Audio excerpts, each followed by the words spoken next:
இவ்வளோ நாள் நோபல் பரிசு அப்படிங்கிறது ட்ரம்ப் அவர்களுக்கு தான் கொடுக்கணும் அப்படின்னு சொல்லி நாமெல்லாம் பேசிகிட்டு இருந்தோம். 8 யுத்தத்தை நிப்பாட்டியிருக்கேன், எனக்கு நோபல் பரிசு தராமல் நீங்கள் யார் யாருக்கெல்லாமோ நோபல் பரிசு கொடுக்குறீங்களே, இதெல்லாம் சரியா அப்படின்னு சொல்லி கேட்டவர் ஒரே ஒரு நபர் தான் ட்ரம்ப் அவர்கள். இன்றைக்கி பார்த்தா வார் ரீஸ்டார்டட் அப்படிலாம் சொல்லி நிறைய செய்திகள் வந்துட்டுருக்கு. அதை தமிழ் பட்சத்தில் வச்சு பேசியிருக்கோன்னு வச்சுக்கோங்களேன். திடுதிப்புன்னு பார்த்தா நோபல் பிரைஸ் இங்கே ஒரு ஆளுக்கு கொடுக்கலான்னு சொல்லி வைகோ அவர்கள் சொல்கிறாரு, என்னப்பா இது நோபல் பிரைஸ் மறுபடியும் தமிழ்நாட்டிலையா, யாருக்குப்பா கொடுக்க போகிறீங்க அப்படின்னு கேட்டால் அது ஒரு ட்விஸ்ட் இருக்குது. அந்த ட்விஸ்ட் என்ன அப்படிங்கிறது இந்த பதிவில் நான் சொல்ல போகிறேன். இது தமிழ் பொக்கிஷம் வழங்கும் ஆழமான அரசியல் சதுரங்கம்.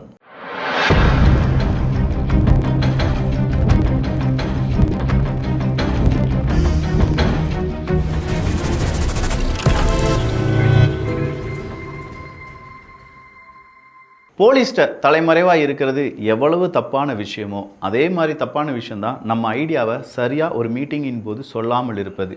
அதுக்கு சரியான இங்கிலீஷ் தெரியலையப்பா, ஆங்கிலம் உங்களை மட்டும் பாதிக்காது, உங்கள் சேலரியை மட்டும் பாதிக்காது, உங்களுடைய ப்ரொமோஷனாக இருக்கட்டும், அப்ரைஸலாக இருக்கட்டும், இது எல்லாத்தையுமே பாதிக்கும். அப்படிப்பட்ட இங்கிலீஷை ஈஸியாக இந்த கோர்ஸ் வழியாக நீங்கள் கற்றுக்கலாம். இதில் ஃபிக்ஸ்டு டைமிங் அப்படிங்கிறது கிடையாது. 24/7 உங்களுக்காகவே ஒரு ஏஐ டீச்சர் ரெடியாக இருப்பாங்க. நீங்கள் அவங்கக்கிட்ட ஆங்கிலத்தில் பேசலாம். ஏதாவது தப்பாக பேசிட்டிங்கன்னா அதை தமிழ் வழியாகவே கரெக்ட் பண்ணி அதை சரியாக எப்படி படிக்கிறது அப்படின்னு சொல்லி இந்த ஏஐ டீச்சர் உங்களுக்கு சொல்லிக் கொடுக்கும். 1000க்கும் அதிகமான ஸ்பீக்கிங் ஆக்டிவிட்டீஸ் இருக்குது. தினசரி 30 நிமிஷம் இந்த ஸ்பீக்கிங் ஆக்டிவிட்டீஸ் வழியாக நீங்கள் ப்ராக்டிஸ் எடுத்துட்டிங்கன்னா உங்களுடைய ஆங்கிலம் செம்மையாக மேம்படும் அப்படின்னு சொல்லி கிளைம் பண்ணுறாங்க சூப்பர்னோவா. இதில் குரூப் வீடியோ கிளாஸ்லாம் கிடையாது. ஸோ தப்பாக பேசி அசிங்கப்பட்டுரும் அப்படிங்கிறதுலாம் இல்லை. உங்கள் கம்ஃபர்ட் ஜோனில் உங்கள் ஃப்ரீ டைமில் நீங்கள் ஆங்கிலத்தை பேசி பிராக்டிஸ் பண்ணலாம். அது மட்டும் இல்லாமல் உங்களுக்கு சப்போர்ட் பண்ணுறதுக்கு ஒரு ஹேபிட் மென்டார் அப்படிங்கிறவங்களையும் ப்ரொவைட் பண்ணுறாங்க. வெறும் வாட்ஸ்அப், யூடியூப் அப்படின்னு சொல்லி இங்கிலீஷை வேடிக்கை மட்டுமே பார்க்காம ப்ராக்டிக்கலாக பேசி பயிற்சி பண்ணுவதற்கான சூப்பர்னோவாவில் ஜாயின் பண்ணுறதுக்கான லிங்க் கீழே இருக்குது. அப் டு 75% டிஸ்கவுண்ட் கிடைக்க வாய்ப்புகள் இருக்குது. வேணுங்கிறவங்க பயன்படுத்திக்கோங்க. நோபல் பிரைஸ் அப்படின்னு சொல்லி திருமாவளவன் அவர்களுடைய பெயர் அடிப்படுது. ஆனால் இன்னைக்கு வேற சில செய்தி சேனல்களில் அவரை ட்விஸ்ட் மேக்கர் அப்படின்னு சொல்கிறாங்க. அது என்ன ட்விஸ்ட் மேக்கர்? அவர் எடுக்கக்கூடிய முடிவுகளை அவரே மாற்றி சொல்லுவார். திடுதிப்புன்னு அந்த மாற்றி சொன்னதையும் மாற்றி சொல்லுவார். அதனால் அவர் ட்விஸ்ட் மேக்கர் அப்படின்னு சொல்லி அழைக்கலாம் அப்படின்னு சொல்லி அவங்க எக்ஸ்பிளனேஷனோடு அந்த வீடியோவை பதிவு பண்ணியிருக்காங்க. பத்திரிகையாளர்கள் கேட்கிறார்கள், நீங்க திமுக கூட்டணியில் தான் இருக்கீங்களா இல்லையா? திராவிட முன்னேற்ற கழகத்தின் தலைமையிலான கூட்டணியில் விடுதலை சிறுத்தைகள் இல்லை என்று திமுக தலைமையே அறிவித்து விட்டது. எடுக்கிற முடிவுகள் ஒவ்வொன்றையும் அப்போது கூட்டணி தலைமை என்கிற முறையில் அண்ணன் ஸ்டாலின் அவர்களிடத்திலே கருத்துக்களை பகிர்ந்து கொண்டோம். அவரை சந்தித்தும் பேசியிருக்கிறோம். அந்த உறவு தொடர்கிறது, அந்த நட்பு தொடர்கிறது. அவருடைய கவனத்திற்கு சென்று கருத்துக்களை பகிர்ந்து கொண்டு அதன் பிறகுதான் ஆதரவு நல்கினோம் என்கிற வகையில் ஆமாம், இன்னும் திமுக கூட்டணியில் தான் தொடர்கிறோம் என்று பதில் சொன்னோம். ஒன்று சாலையில் அந்த ஓரத்தில் நில்லு, இல்லை இந்த ஓரத்தில் நில்லு. இது ஏன் வருது அப்படின்னு நீங்கள் கேட்கலாம். சார் ஒன்றுமே இல்லை, தாவேகாக்குள்ளே நீங்கள் வந்துட்டீங்க. வந்த பிறகு திமுகவினுடைய கூட்டணியே இல்லைன்னு சொல்லிட்டாங்க. திமுகவினுடைய கூட்டணி கட்சிகளே யாரும் இல்லைன்னு சொல்லிட்டாங்க. எல்லாரும் சோஃபாவுக்காக அவங்களுடைய வாழ்க்கையை, அவங்களுடைய கொள்கையெல்லாம் விட்டு கொடுத்துட்டாங்கன்னு சொல்லி திமுக காரசாரமாக விவாதம் செஞ்சுட்டு இருக்காங்க. எந்த கோயிலுக்கு போனாலும் சரி, கோயிலுக்கு போக மாட்டாங்கன்னு வச்சுக்கோங்களேன், எந்த கல்யாண வீட்டுக்கு போனாலும் சரி அவங்க என்ன சொல்கிறாங்க, சோஃபா மாடல் அரசாங்கம், இங்கே கொஞ்சம் பேர் இருந்தாங்க, எல்லாம் சோஃபாவுக்கு மயங்கி போயிட்டாங்க, புஷ்பா மாடல் அரசு நடந்துட்டுருக்கு. இதை தானே ஸ்டாலின் அவர்களும் உதயநிதி ஸ்டாலின் அவர்களும் சொல்லிட்டு இருக்காங்க. அப்படிப்பட்ட சோஃபான்னு சொல்லி அவங்கள ரொம்ப பெரிய அளவில் கீழ்த்தனமாக விமர்சிக்கக்கூடிய திமுகட்ட நான் எப்பவுமே நல்லா தான் இருப்பேன், நாங்கள் இப்போவும் திமுக கூட்டணி தான், நாங்கள் திமுக விட்டு எதனாலும் நாங்கள் ஸ்டாலின் அவர்கிட்ட பேசுவோம் அப்படிலாம் சொல்லிட்டு இருக்காரு பார்த்தீங்களா. அதாவது ஒரு பயணத்தை மேற்கொள்ளலாம். ஒரு பைக்கில் உட்காந்துருக்கீங்கன்னா 2 காலையும் போட்டு சீட்டுக்கு நடுவில் உட்காந்து பயணத்தை மேற்கொள்ளலாம். நான் 2 பைக்கில் பயணத்தை மேற்கொள்வேன். இந்த பக்கம் அந்த பைக், அந்த பக்கம் இன்னொரு பைக், ஆக்சிலேட்டர் யார் வேணாலும் கொடுத்துக்கோங்க, நான் 2 காலுக்கு மேலே தான் இப்படி இருப்பேன்னு சொல்லிட்டு டப்பன்னு போகிறாருன்னு வச்சுக்கோங்களேன். நடுவில் எங்கேயாவது ஏதாவது வந்துருச்சுன்னா என்ன ஆகுறது அப்படிங்கிற ஒரு கேள்விலாம் இருக்குல்ல. இதை தான் இப்போ நிறைய பேர் என்ன சொல்லியிருக்காங்க, அதே மாதிரியே நிறைய மீம்ஸை போட்டுட்ருக்காங்க.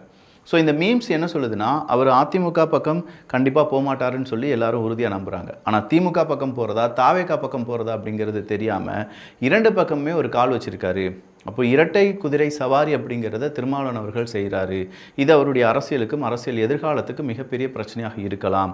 அப்படின்னா ஏன் தாவேகா பக்கம் திமுக இல்லாட்டி மற்ற கட்சிகள் விமர்சித்த போதும் நான் தாவேகா பக்கம் தான் இருக்கேன், தாவேகாவுன்னு 5 வருஷம் கண்டிப்பாக அவங்க தான் ஆட்சி செய்வாங்க அப்படிலாம் சொன்னாங்கன்னா, இல்லை, அது மக்களுக்கானது, அதில் அரசியல் கிடையாது, இது அரசியலுக்கும் அப்பாற்பட்டது, ஸ்டாலின் அவர்களுடையான நட்பு இது அரசியலுக்கும் அப்பாற்பட்டது அப்படின்னு சொல்லி அண்ணன் திருமாவளவன் அவர்கள் குறிப்பிடுகிறார்கள்.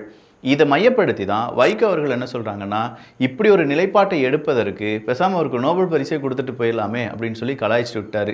என்னையா இது, திருமாவளவன் அவர்களை வைகோ அவர்கள் கலாய்ச்சிருக்காரு, நாளைக்கு திருமாவளவன் அவர்களுக்கு ஆதரவாளர்கள் அப்படின்னு சொல்லக்கூடிய நபர்கள் வைகோ அவர்களுடைய உருவப்பமை எதுவும் எரிக்க மாட்டீங்கல்ல, வேறு எதுவும் செஞ்சிட மாட்டீங்களா அப்படின்னு கேட்டால், இல்லை சார் அது நட்பு சார், வேற ஒன்றும் இல்லை சார் அப்படின்னு சொல்லிட்டு இருக்காங்க. திடீர்னு பார்த்தா தான் இந்த ட்விஸ்ட் மேக்கர் திருமா அப்படின்னு சொல்லக்கூடிய ஒரு நியூஸை நம்ம கவனிச்சாதான் தெரியுது, ஏகப்பட்ட இடத்துல அங்கே என்ன இருக்குது, அவர் பேசுனதே அவர் திரும்ப பேசியிருக்காரு இல்லாட்டி மாற்றி பேசியிருக்காரு அப்படிங்கிறது தெளிவாக புரியுது. ஸோ இந்த இடத்துல திருமாவளவன் அவர்கள் வைகோ அவர்கள் அப்படின்னு சொல்லும்போது இவங்க எல்லாருமே இப்போ தாவிகாவினுடைய கூட்டணிக்கு வந்துட்டாங்களேப்பா, அப்போ கூட்டணிக்குள்ளே பூசலா அப்படின்னு கேட்டால், சார் இன்னும் கூட்டணியே உருவாகலை, ஜஸ்ட் எல்லாரும் ஆதரவு தெரிவித்திருக்கிறார்கள், கூட்டணி அப்படின்னு சொல்லி வரும்போது அதை பற்றி யோசிப்போம் அப்படின்னு சொல்லி தாவேகாவிலிருந்து வரக்கூடிய செய்திகள் சொல்லுகின்றன. தாவேகாவினுடைய ஆட்சியை கவிழ்க்க முயன்றார் செந்தில் பாலாஜி அவர்கள், அவங்களுடைய சகோதரர் அப்படின்னு சொல்லி இப்போ கொஞ்சம் கொஞ்சமாக இன்ஃபர்மேஷன் வெளியில் வந்துட்டு இருக்குல்ல. 35 கோடி ரூபாய் எம்எல்ஏக்கு 5 கோடி ரூபாய் தரகு இருக்குது அப்படின்னு சொல்லி ஒட்டு மொத்தமாக இதில் 40 கோடி ரூபாய் ஒரு எம்எல்ஏக்கு பேரம் பேசியிருக்காங்க. 59 எம்எல்ஏ இருக்கக்கூடிய ஒரு கட்சி எங்களால் எப்படிங்க கவிழ்க்க முடியும் அப்படின்னு சொல்லி செந்தில் பாலாஜி அவர்களுடைய தரப்பு வக்கீல் இன்னைக்கு வாதாடினார் என்கிற ஒரு செய்தியை நான் பார்த்தேன். அப்போ நீதிமன்றம் என்ன சொல்லியிருக்காங்க, செந்தில் பாலாஜி மற்றும் அவங்களுடைய சகோதரர் 2 பேருமே காலையிலையும் மாலையும் என்ன செய்யணும், அங்கே இருக்கக்கூடிய போலீஸ் ஸ்டேஷனில் வந்து கையெழுத்து போட்டுட்டு போகணும், நாங்கள் சொல்கிற வரைக்கும் அப்படி தான் இருக்கணும் அப்படின்னு சொல்லியிருக்காங்க. ஆமாம், அவங்க தான் அப்ஸ்காண்டட் ஆகிட்டாங்களே, எங்கே தப்பிச்சு போயிருக்காங்கன்னே தெரியலையே, எப்படி வந்து கையெழுத்து போடுவாங்கன்னு கேட்டால் இப்போ வெளியில் வருவாங்க பாருங்கள். அப்போ அப்ஸ்காண்டட் ஆகியிருக்காங்க, இல்லை அவங்க ஊரை விட்டு போயிட்டாங்களா, லுக் அவுட் நோட்டீஸ் ஒட்டியிருக்கோம் அப்படின்னு சொன்னதெல்லாம் வெறும் பொய்யா கோபால். நம்ம அரசியல்வாதிகளுக்கும் நம்ம காவல்துறை அதிகாரிகளுக்கும் அவங்க எங்கே இருக்காங்க அப்படிங்கிறது தெரியும். அப்படி தெரிந்திருந்துமே அவங்க அவரை பிடிக்காமல் அரெஸ்ட் பண்ணாமல் வேடிக்கை மட்டுமே பார்த்துட்டு இருந்திருக்காங்களா அப்படிங்கிறது தான் இப்போ இருக்கக்கூடிய கேள்வி.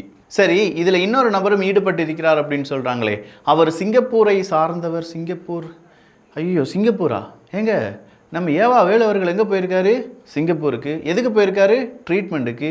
இங்கே யாருடைய பேர் அடிப்படுது, சிங்கப்பூரில் யாரும் இருக்காங்கன்னு சொன்ன பேர் அடிப்படுது. என்னப்பா இது அங்கங்கே லிங்க் பண்ணி விடுறீங்களே, நீங்கள் உண்மையிலேயே சிங்கப்பூரில் இருக்கக்கூடிய நபரை தேடுகிறீர்களா, இல்லை இங்கேருந்து சிங்கப்பூர் போன நபரை தேடுகிறீர்களா அப்படின்னு சொல்லி ஏகப்பட்ட கேள்விகள் வந்துட்டுருக்கு. சரி, இதெல்லாம் கூட விட்டுடலாமே, நம்ம என்ன செஞ்சிடறோன்னா நிறைய விஷயங்களை கண்டும் காணாமல் விட்டுறோம். ஆனால் லஞ்சம் அப்படிங்கிறது தலைவிரித்து ஆடுகிறது அப்படிங்கிறதுல இப்போதும் நமக்கு மாற்றுக்கிறது கிடையாது. சில ஏரியாக்களில் லஞ்சம் வாங்காமல் நிறைய விஷயங்கள் நடந்துட்டுருக்கு அப்படின்னு சொல்லும்போது திடுதிப்புனி நம்முடைய லஞ்ச ஒழிப்புத்துறை ஒரு ஏரியாவில் இன்றைக்கி என்ன செய்கிறாங்க, அவங்களுடைய சோதனையில் ஈடுபடுறாங்க. அந்த சோதனையில் கிட்டத்தட்ட 4 லட்சத்துக்கும் அதிகமான தொகை, ஒன்றுமே இல்லை, அது வந்து அங்கே வரக்கூடிய வாகனங்களை சோதிக்க பார்க்கக்கூடிய ஒரு இடம்னு வச்சுக்கோங்களேன். சோதனை வந்த உடனே எதையோ தூக்கி வீசியிருக்காரு. என்னப்பா அது ஏதோ வேஸ்ட்டாக இருக்கும் அப்படின்னு பார்த்தா உள்ளக்க 90,000 ரூபாய் இருந்துச்சு. அதாவது கிட்டத்தட்ட 1 லட்சம் ரூபாய், 90,000 ரூபாயை தூக்கி வீசிட்டு போகிறாங்க, குப்பையில் வீசிட்டு போகிறாங்க. எதுக்கு, கையிலேருந்து பிடிச்சிட்டா கேஸ் ஆயிரும், கேஸ் ஆயிடுச்சுன்னா அவ்வளோதான், எங்களுடைய பதவி ராஜினாமா செய்ய வேண்டியிருக்கும், எங்கள் பதவியை பறிச்சிடுவாங்க. அப்போ இவ்வளோ நாள் அங்கே கஷ்டப்பட்டு கவர்மெண்ட் வேலை செஞ்சதுக்கு எங்களுக்கு இந்த பிஎஃப்லாம் கிடைக்காம போயிரும்ல. டேய் நீலாம் ஏன்டா இவ்வளோ லஞ்சம் வாங்கி அவ்வளோ பயம் வந்து 90,000 ரூபாய் தூக்கி வீசுகிற அளவுக்கு உனக்கு பயம் இருக்குன்னா நீ ஏன்டா, ஏதாவது சொல்லிட போகிறேன், 90,000 ரூபா உங்களுக்குலாம் அவ்வளோ சுலபமாக இருக்குல்ல. அது லஞ்சம் வாங்கக்கூடிய லஞ்சவாதிகள், அவங்களெல்லாம் நான் அரசு அதிகாரிகள்லாம் சொல்ல முடியாது, லஞ்சவாதிகள். இந்த லஞ்சவாதிகள் இருக்கிற வரைக்கும் தமிழ்நாட்டை பெருசாக நம்மளால் முன்னேற்றலாம் முடியாது. சார் போஸ் வெங்கட் சார், நீங்கள் சாதாரண போஸ் வெங்கட்டா இல்லை வேறு ஏதாவது கேட்டுற போகிறேன். பள்ளி கல்வித்துறை அமைச்சர், தமிழ்நாடு மிஸ்யூ. யார், அன்பில் மகேஷ் அவர்களை யார் மிஸ் பண்ணுறாங்களா, தமிழ்நாடு மிஸ் பண்ணுதான். யார் ட்வீட் போட்டிருக்காரு, போஸ் வெங்கட் அவர்கள் ட்வீட் போட்டிருக்காரு. அவருக்கு ஏதாவது வாழ்த்துக்கள் சொல்கிறதா இருந்தால் கீழே கருத்துக்களாக வாழ்த்துக்கள் சொல்லுங்கள். Don't use bad words, okay. அரசு ஒதுக்கீடில் 600 MBBS இடங்கள் எப்படி பறிப்போனது, இன்றைக்கி பெரிய பஞ்சாயத்தே இதுதான். நம்ம தாவேக ஆட்சிக்கு வந்ததுனால 600 MBBS சீட் அப்படிங்கிறது பறிப்போயிருச்சு, மாணவ மாணவிகளுடைய மருத்துவம் அப்படிங்கிற கனவை சிதைத்து விடுகிறார்கள் அப்படின்னு சொல்லக்கூடிய ஒரு செய்தியை பார்க்க நேர்ந்தது.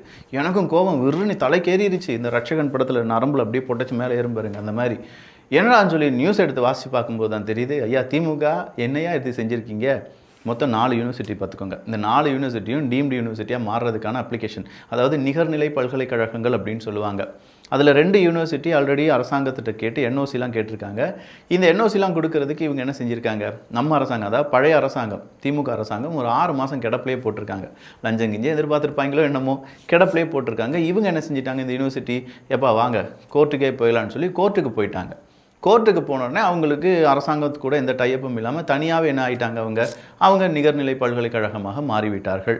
இவங்க கேஸை போட்டு 2 யூனிவர்சிட்டிஸ் போச்சுன்னா இங்கே இருக்கக்கூடிய வேறு 2 யூனிவர்சிட்டிஸ் என்ன ஆயிடுச்சு, அவங்க என்ன செஞ்சிட்டாங்க, நாங்கள் கேஸு போடாமையே நாங்கள் இந்த மாதிரி அப்ளிகேஷன் கொடுத்து என்ன செஞ்சிட்டோம், நிகர்நிலை பல்கலைக்கழகங்களாக மாறிவிட்டோம் அப்படின்னு சொல்லி அறிவித்து விட்டார்கள்.